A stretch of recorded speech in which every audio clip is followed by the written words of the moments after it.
So, some people have been wondering, is Niko Bellic a communist? Well, Niko was born in Yugoslavia back in 1978. At the time, Yugoslavia wasn't allied to nor under the influence of the Soviet Union, unlike most of its neighboring countries, but it was under a communist regime all the way up to 1990. Does the fact that Niko spent his early years under communist rule make him a communist? Not really. Throughout the course of GTA 4, there are almost no dialogues that could indicate such a thing. However, there is one cutscene that just might answer this very question. How you doing? Good. Thank you very much. Good. Yes, comrade, I am doing good. There is no I, there is only we.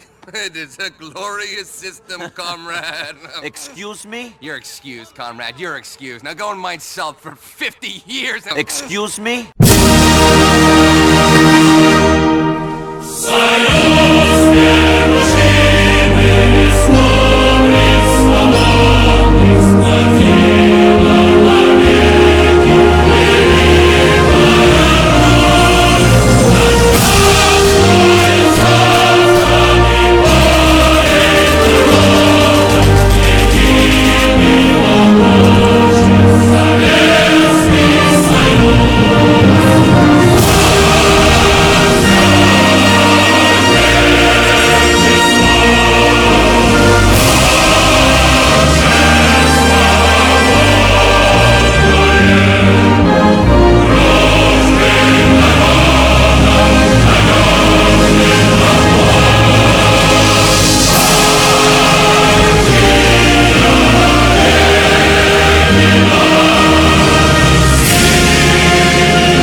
Somebody once told me the world's gonna... Nope, we're not doing that.